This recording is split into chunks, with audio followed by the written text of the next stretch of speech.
Five, four, three, two.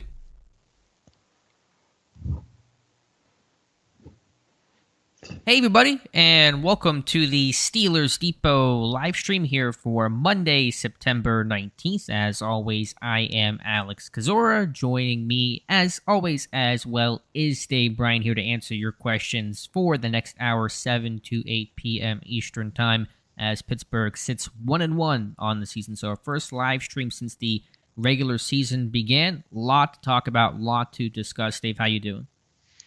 Happy Monday night. Doubleheader on my TV tonight. Who's playing first? I have no idea what the schedule even is tonight. Titans and the Bills. Okay, gotcha. And then it's what, Minnesota and Philly. Philly. Okay, Minnesota, Philly. Gotcha, Should be gotcha. A good couple of games, I think. I think so. I hope so.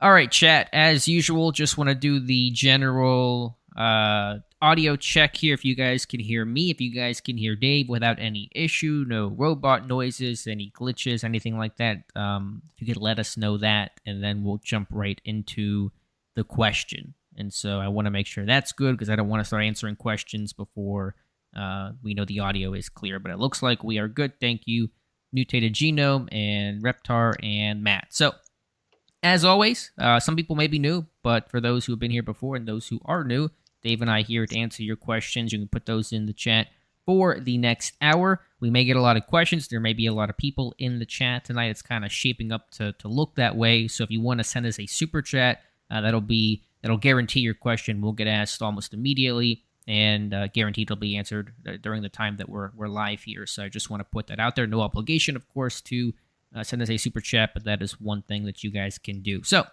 let's get to our first question, and it comes from our friend Mutated Genome, who says, "Hello, Alex and Dave. During the post-game show, Charlie Batts said that audibles cannot be called in Canada's offense. Have you ever heard of such a ridiculous concept that did not involve a rookie?" Dave, we discussed this a little bit during the podcast today. I don't know exactly where Batch is sourcing that information from. I will just say two things. One, I've seen Trubisky call at least one audible this year that happened in the Bengals game week 1, and I know that because Kevin Dotson did not get the audible and pulled on a pass play, which was a fun moment to watch on tape.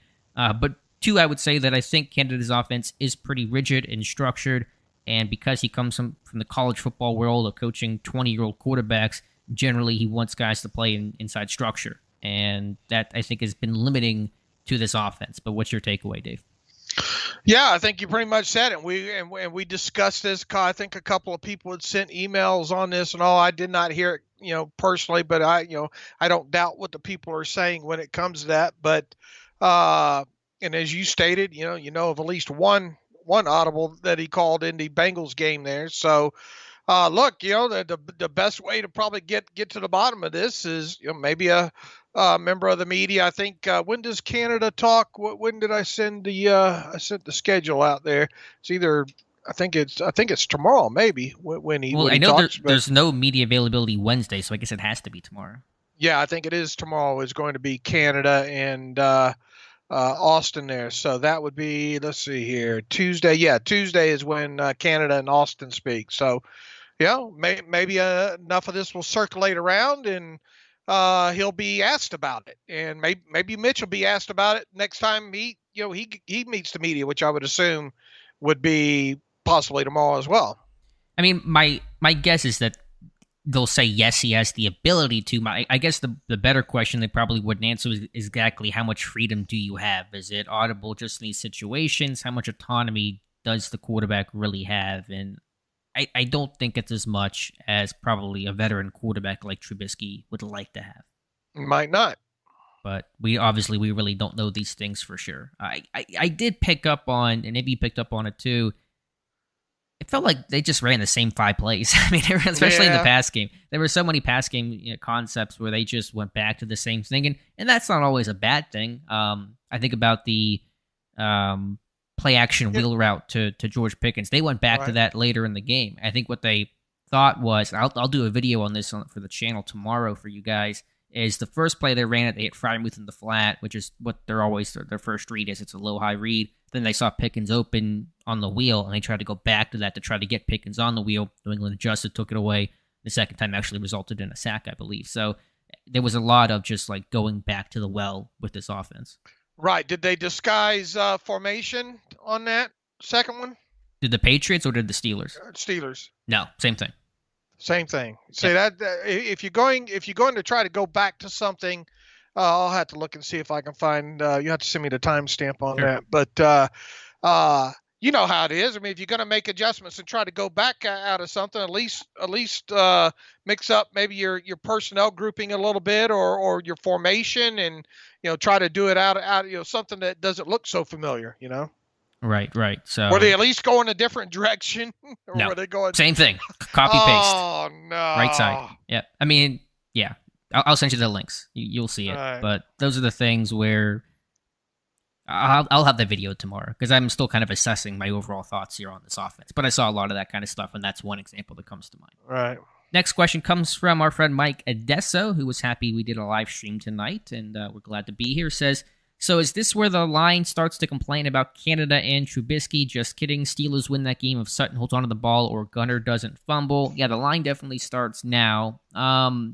I don't know if they win that game. They might, but if Still Gunner got to fields move the that one, football. yeah, the offense was still crap. So I mean, who the heck knows? And the Patriots may respond. I mean, obviously your change has improved clearly, but who the heck knows? I mean, like we said this morning, you had 112 net yards on 22 offensive plays, and you final two possessions. You went 7 plays, 9 plays. 9 plays was of course the touchdown drive, and then after that, it did absolutely nothing for the remainder of the fourth quarter there. Right. And I think Dante made a comment about the Pickens play saying, correct, and that's the point of Mitch hits Pickens the first time. We don't have to go back. Fair and valid, but again, I think the structure, what they're asking Trubisky to do is work low to high. Every time they work that boot, it's always low to high. They never go to a secondary read unless that flat's taken away. And Freiermuth got open. It was 2nd and 4. Again, it goes back to my thought. This team's just saying, make the easy play, take a profit, move the stick, stay on schedule. And they did have to change the way that Trubisky kind of rolled. He didn't really roll. It was like a half roll and set up more to have a better base to try to throw. Because that wheel, the play I'm talking about, the first one, right? That's a tough throw to make with Trubisky kind of off platform. Could he make it? Sure. But I understand. I'm not really mad at him for hitting Freiermuth there. Yeah, look, but that deep defensive back on that side has his back to Pickens. So, I mean, you can all arm it out there, And Yeah.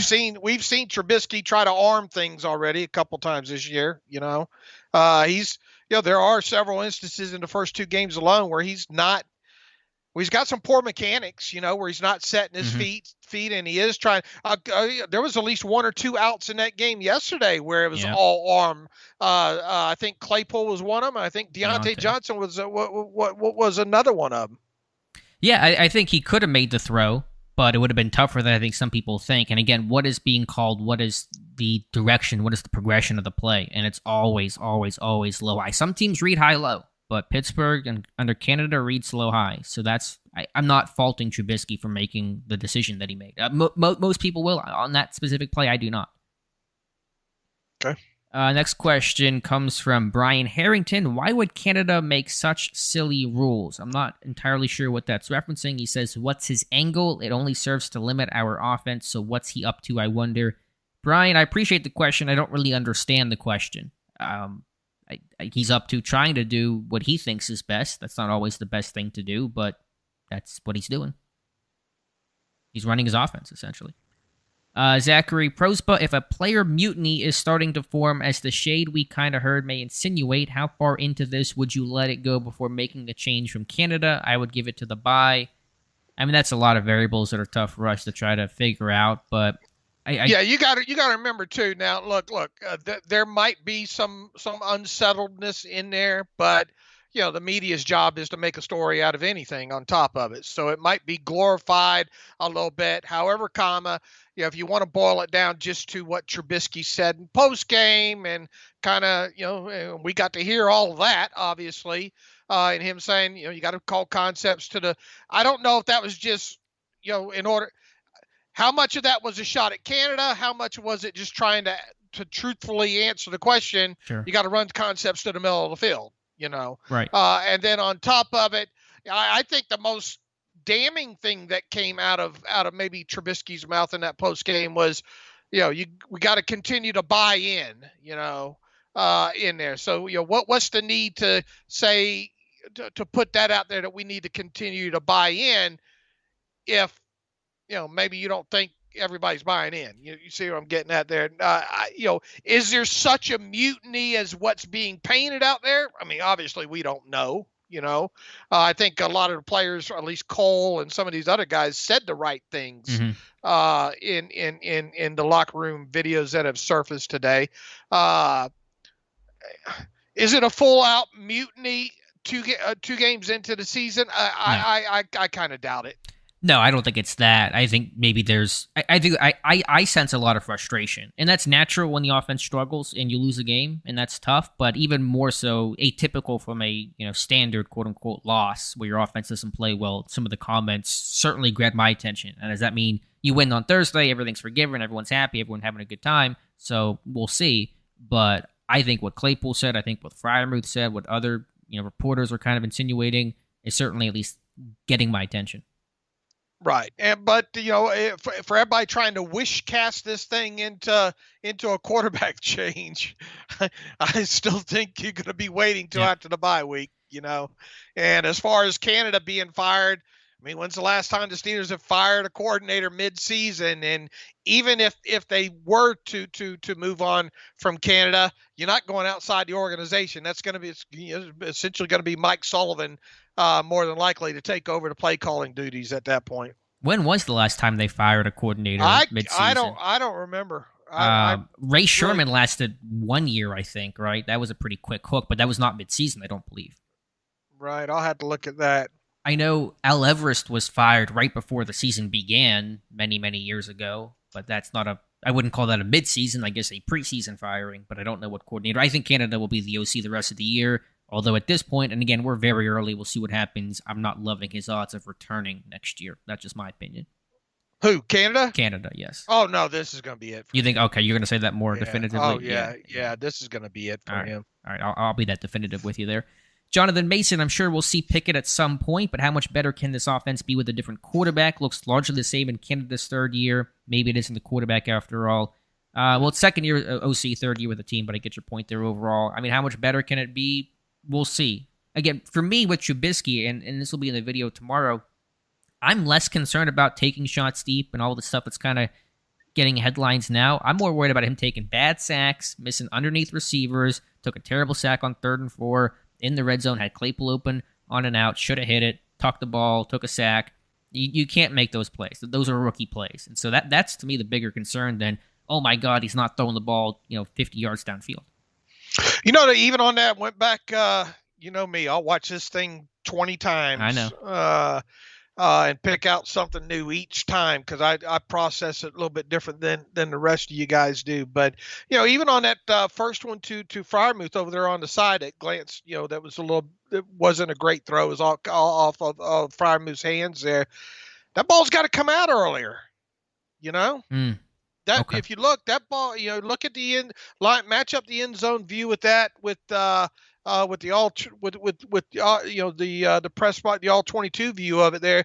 If he gets that ball out quicker, that throws there. It's a lot easier throw, but he continues to roll and that little extra half second allows that I think it was the linebacker covering him there on that, or I forget, was it a slot? No, I think it was a linebacker. Anyway, and it threw off the whole timing of that thing, and the throw was just out of Freiermuth's reach there. But I think if you go back and look at that play alone, that should be an easy pitch and catch in that situation because Freiermuth coming out of his break, he's ready for that ball. Wait, you're talking about the rollout to the right on that first third down? Is that what you said? Okay. Yeah, I mean, I thought it was a decently thrown ball, but you think it should have been earlier? I thought it should be earlier. Okay. Yeah.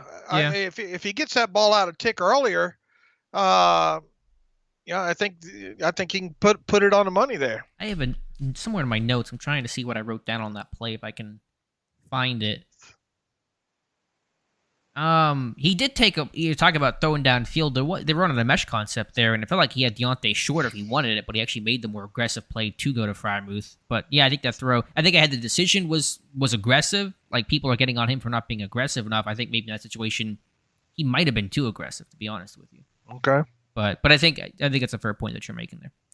Ross Swisher, hard to be consistent with Trubisky. Is your quarterback playing scared and taking checkdowns all day when Pickens and Claypool are wide open down the field? Dave, are you seeing moments where these guys are wide open and Trubisky's missing it? What's your evaluation of the No, look, I vertical mean, stuff? were there instances where he could have made a couple of throws, but last night there were several media guys, I guess up in the box saying, "Oh, he missed some wide open receivers down the field." And look, they played a lot of single high safety in this thing.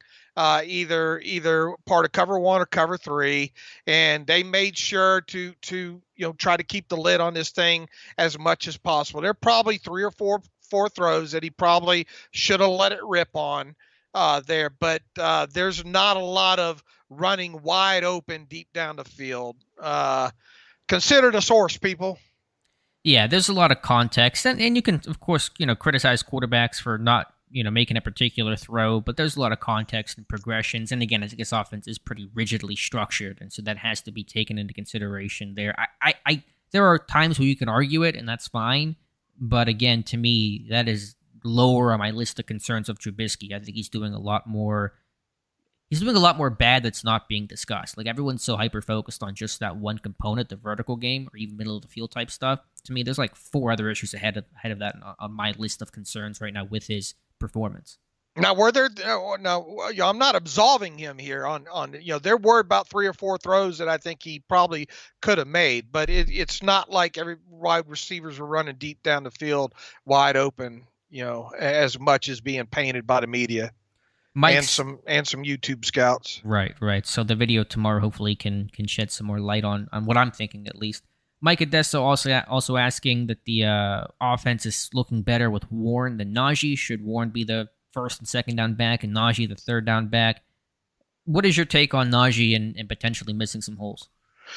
There was a couple of instances in there. There are also a couple of instances where you got to remember that the defensive linemen are doing their job to kind of flash inside the gap, and Najee pressing it to try to get them to commit to a gap and all. I mean, I think the very first play that Trey Essex even pointed out first thing this morning, I think that's a clear example of Najee not committing to a blocked up play in that instance there. And as I said on the podcast, I think he looked a lot. Yeah, he looked 9 times healthier than what I thought he would look in this game.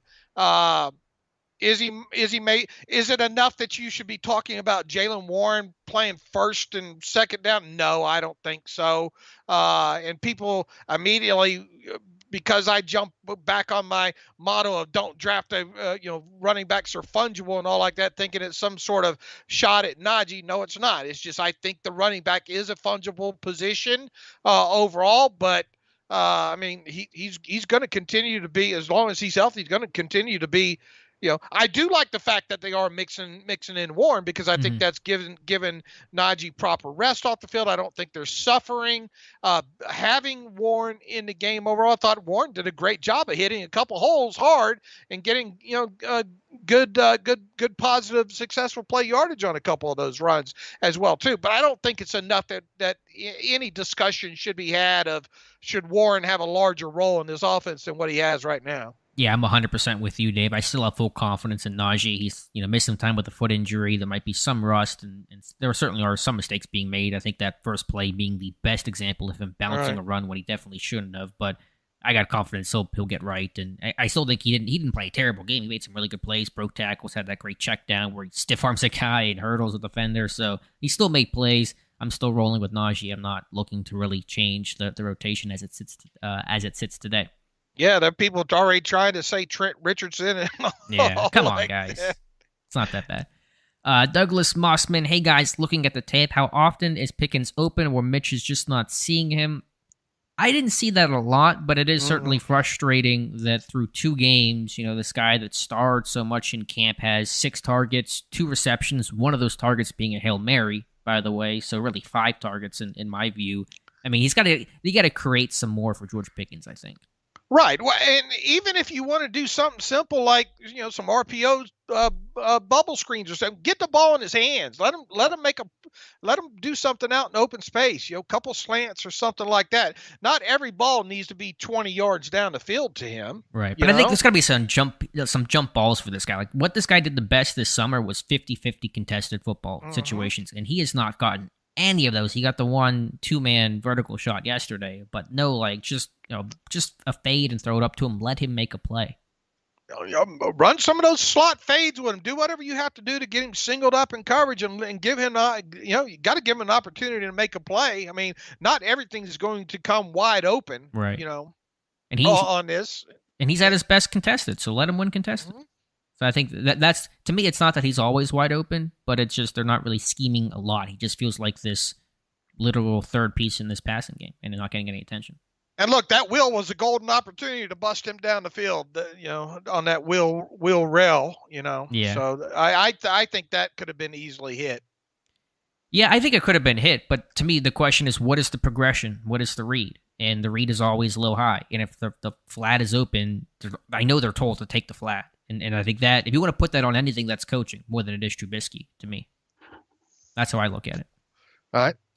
Ross Swisher, will Miles Killebrew be released if Boykin keeps playing like he has? Awesome game from him as the gunner. No, Killebrew serves a different role than what Boykin does. There's room for both, obviously. So they're unrelated, but Boykin has done a nice job. Yes. Let's see if I can find one here. Ryan Reagan, more of a comment, but I'll read it anyway. The reason you start Pickett is because of his confidence in his receivers making plays. Trubisky doesn't have that, and it has shown. You think Trubisky's lacking confidence in his guys? No, I don't think he lacks confidence. I just think there's a disconnect in his play. I think some of his reads are late. I mean, you showed a perfect example on Twitter of that out route. He's got to pull the trigger. He's got to be a lot more decisive and know what he's looking at across from him and what's likely to be there and turn it loose. I know none of us here can answer the question, but I can't figure out why he passed up on Claypool there. That's one of the primary reads. It's open. It's third down. It's at the sticks. Why does he not make that throw? I cannot answer that. Mm-hmm. And he went back to it. They did. Yeah, and he hit it, but that's like a rookie thing. Like you miss it the first time, we'll come back and get it the second time. That's not, a clear veteran who's supposed to be this guy that's kind of seen and done it all. At Gator with a run-deficient O-line, how come we can't make favorable matchups and set Najee lined up wide to get the ball outside against smaller defenders and Jalen Warren in the backfield? That's a pretty specific question, at Gator. I mean, they split Najee out, a fair amount. They haven't run any ponies, so no two running backs like that. But the run blocking has not been bad. I don't think you have to abandon the whole identity of this run game. No, I don't think so either. I mean, obviously, you're not seeing any power or anything like that, pulling guards or anything like that right now. But there were a couple instances where I thought it was blocked up pretty. Look, the offensive line right now is kind of all of a sudden become the least of the worries right now. I mean, it's way down. Is it perfect? No, but I thought overall, top to bottom, I run blocking and pass protection, it was good enough to win, I thought. Yeah, how about just everything being turned on its head from a literal month ago? From the O-line is trash, that's the biggest concern, to the O-line, it's doing all right. So what a difference a month can make. Let's see if I find my place again as we get through the first 20 minutes. Why can't they run the crack toss and some of that, and some of the pin and pull? Patriots ran some of that pin and pull late, and pin and pull used to be kind of a staple of what the Steelers did offensively. Absolutely, yeah. That's not something they were showing some tosses this summer, and they've run a couple this year, but it's not been nearly as effective, obviously. Daniel says, do you see them firing Canada during the season, promoting from within for the season? Nope, don't see that happening, Daniel. Albert says, who's to blame? Tomlin, Canada, Mitch for the offensive struggles. It's everything. When it's this bad, and it's pretty bad right now. So the video tomorrow will kind of try to break down, what do you blame Canada for? What do you blame Trubisky for? What can be better? It's hard to just say blame Canada or blame Mitch or blame whoever and just put one face to it, because rarely is it ever that case. I mean, look, and you see how many times in the first two games have we seen receivers in the same place, Yeah. or you know Watt and Claypool, almost running into each other on the mesh, and then in the Yankee route you have Claypool and Deontay almost crashing into each other in the middle of the field. You have one instance in that game deep down the right side. That ended up being Pickens and Claypool, both on Okay. top of each other. What happened? Me, Did they just were they near each other pre-snap or like take me through somebody that? just ran about wrong route, is what it is. Okay. Did they talk after the play? I haven't watched that play through. I don't think yet. Yeah, I don't remember them. The camera I think went off of it. I Okay. have to go back double check. $5 super chat, our first of the day from Hip Hop Culture. Thank you so much. Says, why did Matt Canada get the job over an experienced OC Alex? I don't have the answers to that. It wasn't my decision, obviously. I think there was the goal being some level of continuity with Canada being promoted in Ben's assumed final year. They didn't want to have to bring an outsider in and change total systems and schemes and a totally brand new face to this offense. So, right or wrong, I think that was one reason behind that was let's just make the quarterbacks coach the OC to keep that level of continuity.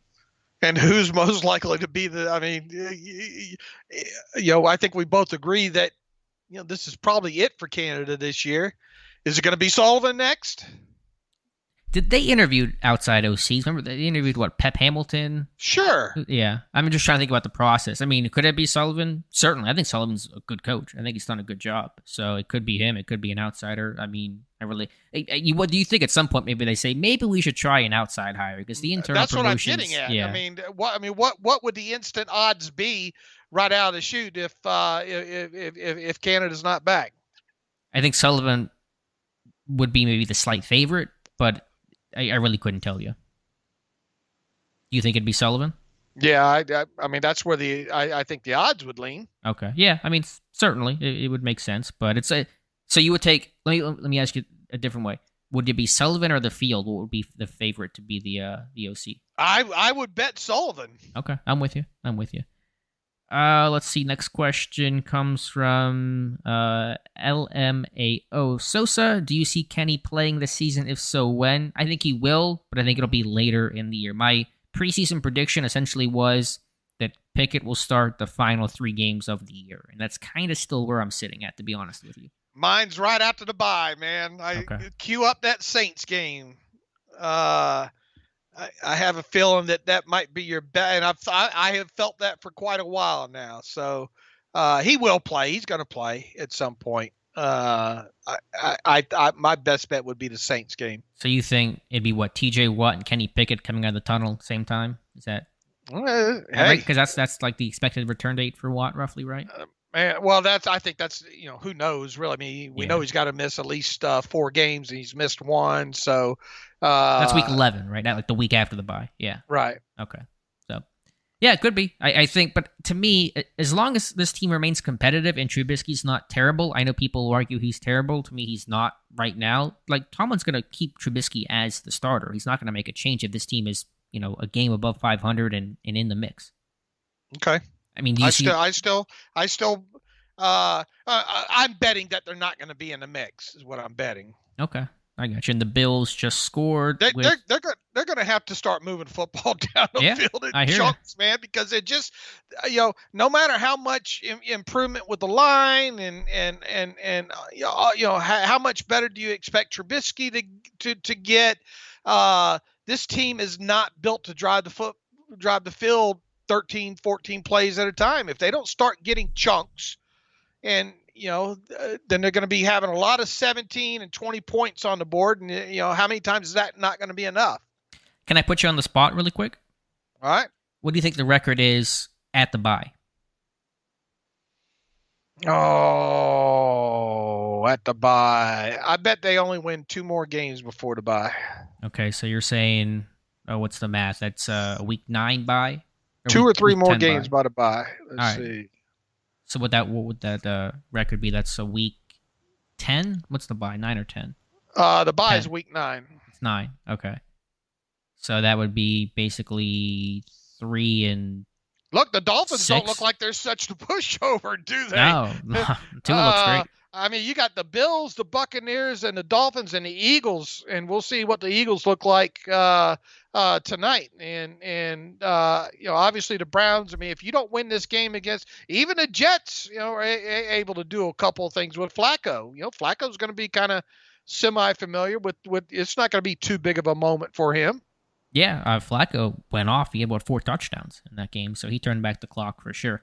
Stand up 42003. Good evening, gentlemen. At what point did the Steelers look at their athletic ability at the receiver position and attempt to utilize it? It was like Mitch Canada thinks our weapons are all 5'10". Yeah, I think there should be some more jump ball opportunities. I think that's a fair. I think it's a more minor issue, but I'm with you on that one. Sure. I mean, what was Claypool known for coming out of college? Contested catches. Yep. What is Pickens known for? Any kind of catches, really, with him. You look at Deontay, he's got, remains one of the best separators in the NFL. Yeah, I'm with you there. Dante Harris, do you think the pressure of Pickett, hometown kid, is getting to Mitch? It feels and looks like he's playing not to lose his job. I don't think that's the reason. I think he's playing conservatively, but I think that's based on the structure of what they're telling him to do. Basically, the idea being, hey, guys, our offense, it's not going to be great this year. And these are kind of paraphrasing, obviously, but not great this year. Defense is going to be our strength. Let's keep scores down. Let's not make the mistakes. Let's allow special teams to win field position, make plays there. Got a great kicker. And I think that's why they're playing so conservative, because they don't want to do anything that loses them the game. Right or wrong, I think that's the approach. Mm-hmm. Let's see. Next question comes from, why is the hurry-up offense so effective compared to regular offense? This happened last year, too. That's from Numel. I mean, I think that's pretty common for most teams. When you go tempo, when teams can't sub and guys get tired and play on their heels and communication stressed and things like that, hurry-up typically tends to be more advantageous. So I don't think that's really unique to Pittsburgh. I think that's just how most teams are able to operate. Yeah, you got to pick your spots, too. Yeah. Right. You're not going to be able to do that for 7 possessions a game. Exactly. Bruce Myers, is Mitch too afraid to ad-lib? He had plenty of open receivers he could have thrown to that weren't the primary target. I think it goes back to Canada really just saying, like, take a profit, first reads there, hit it, play within structure, play within the progression. I'm speculating a little bit, but I have a really strong feeling that's what's happening. And he's not an overly an extend to play type of guy anyway. But wasn't he? It felt like he was more like that in Chicago than what he's doing right now. I mean, he did make some plays that way, and more than he has right now. He's taking sacks when he's extended. Yeah, that's a fair point. That's a fair point. I mean, he's a good athlete, but I think that, like, no one's talking about how many bad sacks he's taken. I think like what they've allowed 4 sacks this year. 3 of them have been 3 of them bad. on Trubisky. Yeah, 3 of them on him. So like that's been a really underrated issue. Let's see. Next question comes from, trying to find a question. Let me just scroll on through. Chad wants Pickett to start after the Browns game. What do you guys think of Ben's podcast so far? It's a lot of them. It's been a lot of podcasts from Ben. It's fine, but it's not something I'm really pining to wait for the next episode to come out. No, I would like to. I would like to hear him talk more football, obviously, instead of drinking beer and wine.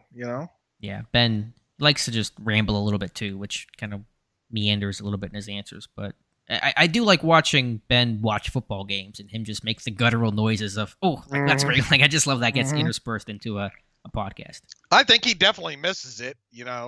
For sure, misses the game. Right, but I mean, he didn't watch the opener live. He said he was on the golf course that day. So I don't know. I'm sure it's a weird feeling for him. Who do you think is better, Kenny or Mitch? Because I feel like Trubisky is only starting because he is a vet and not because he's better. I mean, we'll have to see what Pickett looks like if and when he gets a chance to play. So it's hard to evaluate that, Ryan. But I think, in my opinion, Pickett should have been the week 1 starter. I said that before the year. So I thought Pickett was ready. He'll play. Hold tight. Yeah. Let's see here if I can find some more questions. 132 people in the chat, so appreciate you guys turning out tonight. If I can find some questions. A lot of comments here. And then you guys can send a super chat if you want to move to the front of the line. Let's see. Mike Adesso says, hot take, Devin Bush and the O-line have all played fine. D-line has been below average. What are your thoughts on the Steelers' D-line, Dave? I think that not having TJ Watt in there makes a whole heck of a lot of difference for starters. I think overall the defensive line has played well. I think in that last on that last drive, they obviously got manhandled, wore down. I don't know how much did 100 snaps in the previous game play a take its toll late in that game. I don't know, but I think for the most part, the defensive line has played fine. Look, I mean, you hold a team to 17 points, and you expect around the NFL to win a lot of games when you do that. And obviously, one of those touchdowns came on a sudden change on the punt, on the punt muff there. So I'm not disturbed about what I'm seeing from the defensive line so far. But I'll tell you this: I mean, it not having TJ Watt in there is a Captain Obvious statement that means that whole entire front has to step it up a notch. Right. It certainly changes the complexion of things. I think it's a deep group. They've had a pretty good rotation going. They ran a lot of that 3-3-5 because they have 6 defensive linemen and guys that can wear different hats and are good athletes and run on the football and are probably better than the lack of edge depth this team has right now. So I think they've done reasonably well. But a guy like Cam Hayward's going to have to step up and listen. I think Cam Hayward's a great defensive lineman, but Cole Strange really had his number yesterday. And that was one of my 5 keys. What's going to happen? With TJ Watt out, you expect for a second week in a row with Cam Hayward going up against a rookie left guard, that advantage to the veteran there. But Cole Strange played, I thought, an amazing game overall in there. And for the most, well, look, I mean, there were 3 quarterback hits in the game overall. I think Highsmith had one. Who else had one in that game? Did Cam have one in that game? No, he didn't. I think, did Highsmith have just 1 or 2? I think Highsmith was credited with 1. Maybe had 1. I know Highsmith had on the interception, so that was a quarterback hit. Let's see here. Quarterback hits. Reed had 1, Highsmith had 1, and Alu had 1. When did Tyson have 1? That might have been, I think, actually, he got kind of like pushed and had a low shot around the ankles of Jones, I want to say. I think that's the one that they're talking about there. Read a couple of comments. I'm not seeing a question immediately. Zach says, we need to get the ball to our playmakers in general. Deontay has shown he can make the hardest catches. Yeah, Deontay's made some unbelievable catches just 2 weeks into the year. The 2-point conversion this week, the 41-yarder last week, which still, to me, is one of the best catches I've ever seen, to be honest. So, Deontay, that guy's got to be so frustrated. With how he's being used like a tight end, like a running back right now. And he can be so much more than that. And about the same time last year, I said, do they need to go more heavier RPOs? Count the box and go. Haven't seen a lot of RPOs this year. I don't think the first 2 weeks. Maybe you need to simplify things in here, and obviously, have your shot plays and all like that. You try to hit, but how many quick wide receiver screens have we seen? Yeah, not many.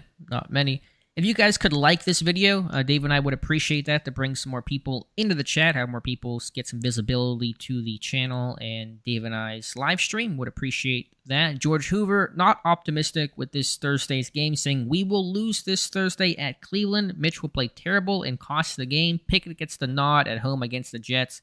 Pickett plays his home state team. He is from New Jersey. That he is, George, so that is his prediction. Mike Adesso, can we talk about Trubisky constantly throwing off his back foot when not necessary? His footwork is awful. How is that possible with this many years playing in the NFL? Now Sully needs to coach that up. Yeah, it was some of those sideline throws. I mean, they got there, but they were weirdly off his back foot. Mm-hmm. All arm, yeah. Yeah. Let's see. Justin says, we have reasons to be optimistic, though, right? O-line is improving. Defense will get Watt back, and either Trubisky improves or Pickett comes in. We are a muff punt drop pick away from winning. Again, if either of those things happen, do you win? Maybe, but who knows? I don't want to be all doom and gloom. It seems 1-1. If they win on Thursday and beat the Browns, like, we're all happy again talking about, hey, we're 2-1, we're first place in the North, we're 2-0 against the AFC North. So talk to me after Thursday to get a read on things. Yeah, that's going to be the litmus test, and obviously the Browns team. How many? They scored what 30 points this past week? What did they score in week one? 26, I think. 26 against the Yeah, Panthers. 58-yarder to win it. So, I mean, their offense is. Jacoby was efficient yesterday, and they ran the ball really well. Mm-hmm. And that yeah, you want to talk about a test for a run run defense. You're going to get it with Hunt Mm-hmm. and Chubb and in so many words. That's what Mike Thomas. If there's anything to to kind of look at in this game is a couple of the injuries that the Browns have on their defensive side of football. Not having Jadeveon Clowney and one of the backups, Winovich, is going to miss the game, and I think they got a tackle. Didn't Conklin was inactive for this last week, and Mm-hmm. I think on the estimated injury report that came out this afternoon, he was limited there. But I mean, even so, we know how good that Browns running game is, and at wide receiver, I mean, it's Amari Cooper, who's really not doing too many different things than what they used to run with. And Mike Tomlin hit on this today. What OBJ and You say who was Landry? did he say Landry or was it maybe yeah, Jarvis Landry, yeah, is who he said. So and you got to look out for Jacoby to take off with the football too, you know. Yeah, I mean, obviously, when you play the Browns, the way it's been for a couple of years and probably a couple of years more is stop the run. They've got a good offensive line. They've had some injuries, but it's still a couple of really good guards in Batonio and Wyatt Teller, especially. Chubb had 3 touchdowns last week. I mean, they're going to be a zone team. You got to be really strong with your run fits and rally and backside pursuit's going to be important. So we'll see who starts at right tackle for them. I wish TJ Watt was in this game because he torched Mm-hmm. James Hudson the last time he saw him. And Hudson was a rookie last year. I liked him coming out of Cincinnati. They put him in a bad spot last year, but there'll be matchups to win for sure, but it all starts with stopping the run.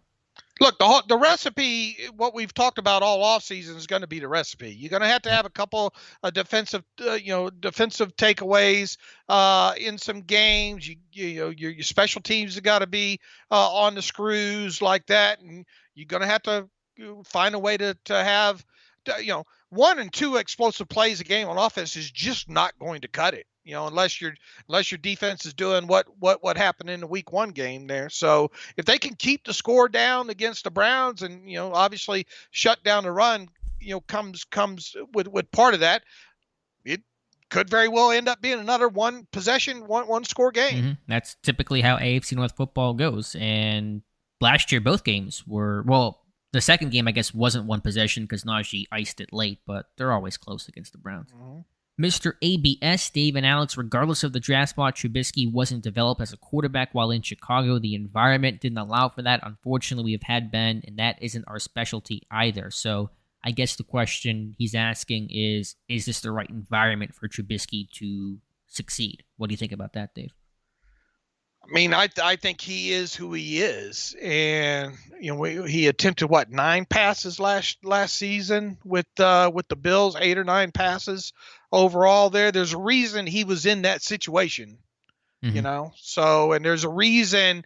Remember the reports that his market value was going to be 20 something Yeah. that I got a chuckle out of. People say, oh, he's going to be command 20 million a season. Look, if people in a quarterback driven league, if people think they can get a steal at the quarterback position, they're going to pay a lot more than what the Steelers paid for Mitch Trubisky there. I just think he is who he is.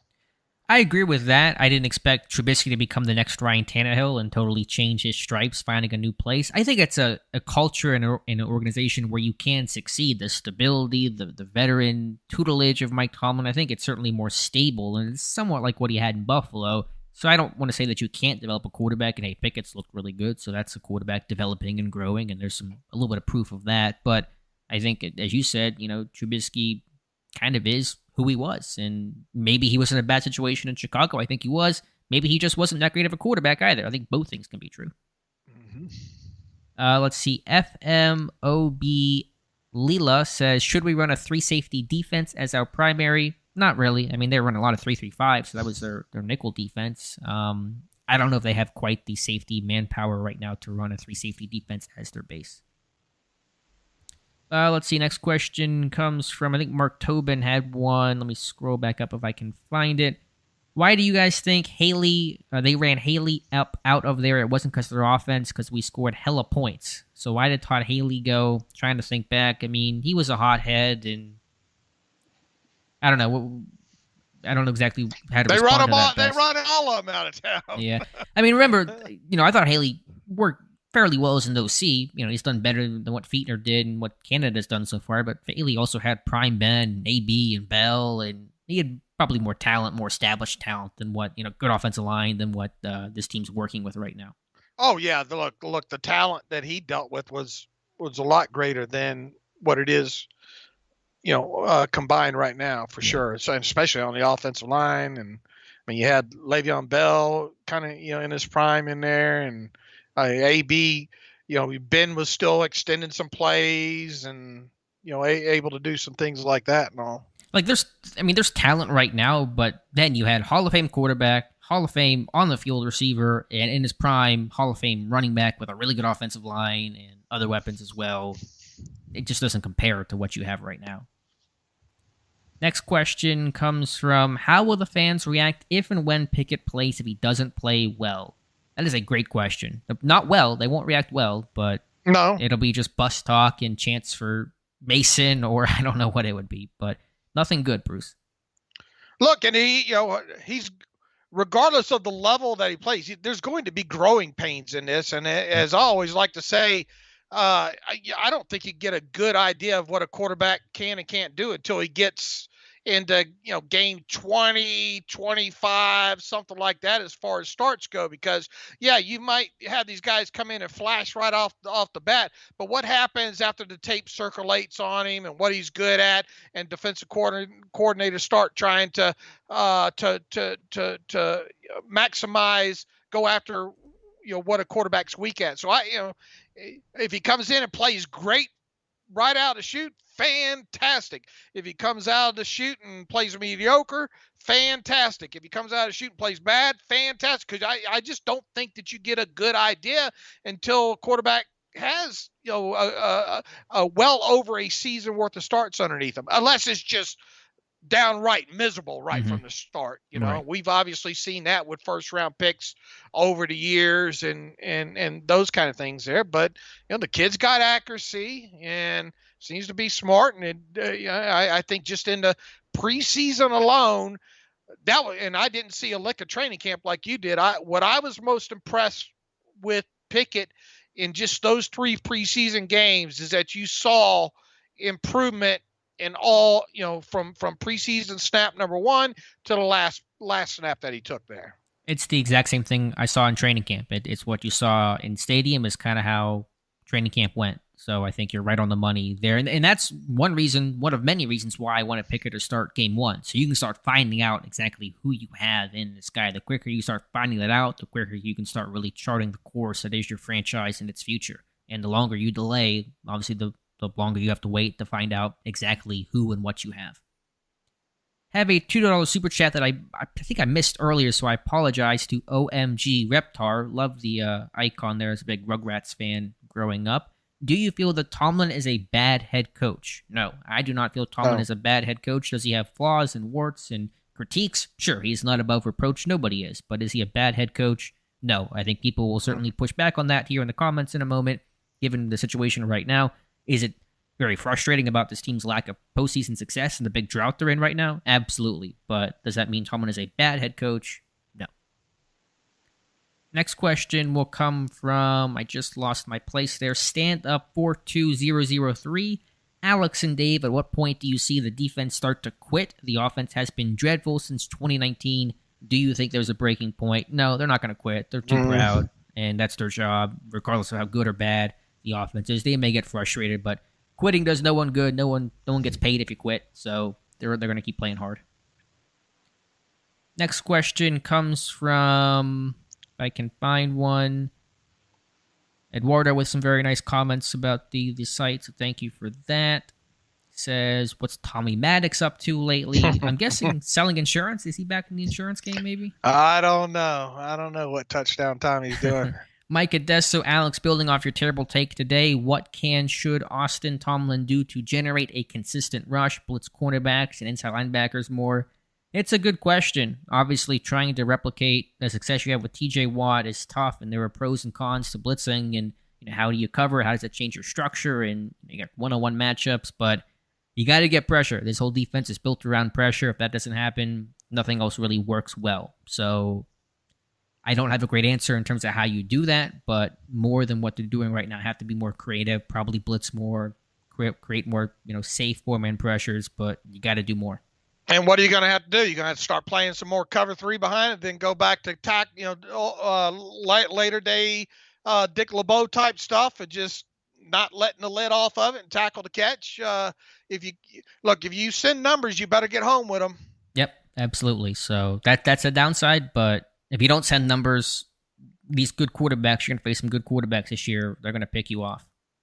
TJ Watt ought to win defensive MVP just for real, just because of the games that he's missed. Right? And it's good. It's good he's coming back, but it's still going to be a long time till he comes back, and who knows where this team is at when that time comes. Let's see. And look, Highsmith's doing a good job over there on the other side, but it's.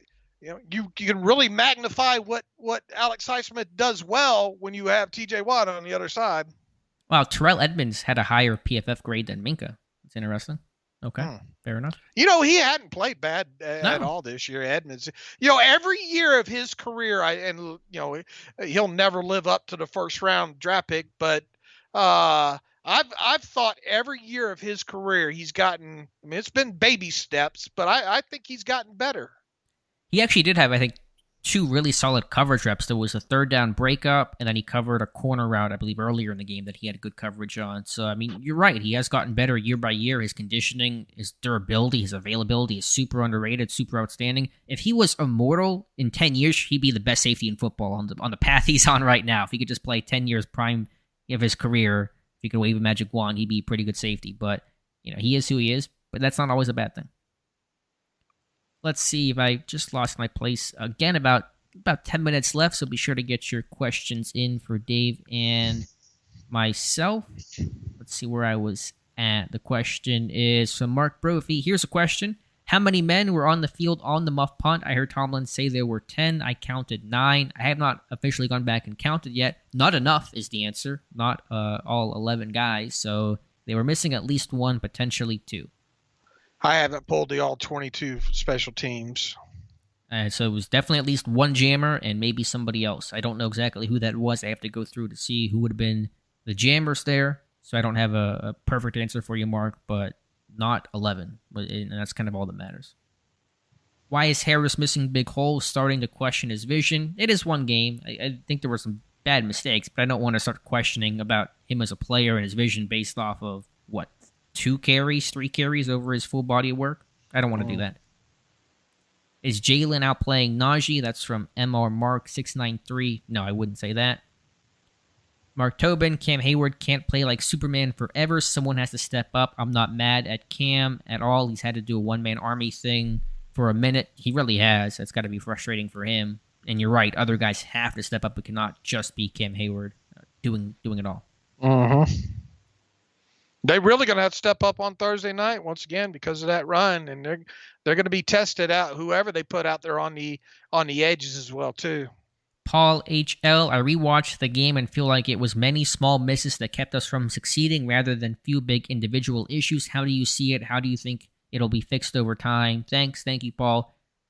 There's a lot of little bit of ugly all throughout that. I mean, obviously quarterback play is going to get circled and highlighted, but there was a lot of little ugly in there. And once again, for an offense that's going to continue to find this way, if you're not able to break off the chunks, a little holding call, false start, things like that are all it takes is one missed assignment on the offensive line, a penalty for ineligible man down the field, just little things like that. So a lot of having 2 wide receivers in the same space down the field is essentially taking one player off the field that way. I mean, there was a little bit of ugly in this game. Right, and that's generally what it is. Small mistakes that add up over time, the kill drives. But I do think there were the two big egregious issues that we all know, and Tomlin spoke about, the muff punt and then the Most play that Nelson Aguilar made over Kelly Witherspoon. Those were two defining plays of a very close game.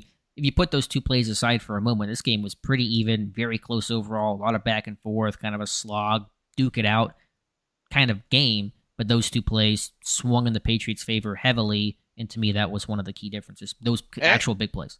And a dropped interception. Does the muff happen, after that as well, too. So, yeah. And you hate to boil, a game down to 2 or 3 plays every week. But a lot of times in one possession games like that, you can. There were a lot of people, and it's surprising me a little bit, saying the Patriots would have won if Olszewski didn't muff that punt. The same people that say this offense is bad say they would have won. Yeah, that offense still had to score, so I'm not super confident Pittsburgh would have won that game. Who knows? Maybe it's a coin flip, really, to me. Right.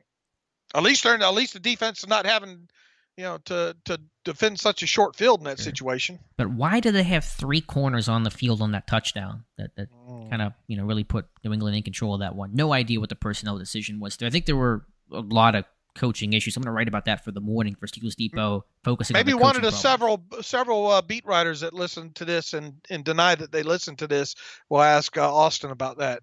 Yeah, please ask. And if you're listening, please ask about the Minka interception play, because I still can't get over how good of a play that was. I don't care that they lost. I was like, I got to write about that one for the morning. That was such a good call. A coffee house stunt to play off what they did last year. They out-schemed Belichick, and that is hard to do, and they did it beautifully on that play. Time for a couple more questions. If I can find a couple more questions, I guess. Let's see if I scroll down through. And again, thank you guys for being here tonight. Looks like the Bills and Titans are tied at 7 late in the first quarter. They lost Taylor Lewan, too. Oh, did it look bad? It's a knee injury. Yeah. He's had a lot of those. When does Terrell Austin come back? That's from the ABSC. I'm not sure what that means. He's here. He's on staff. He's the defensive coordinator. So he's around. Let's see. Buzzbomb, a $2 super chat. I might have missed that as well, so appreciate that. I do see a text after that says, did the Steelers learn more from Sunday's loss than from the win in week 1?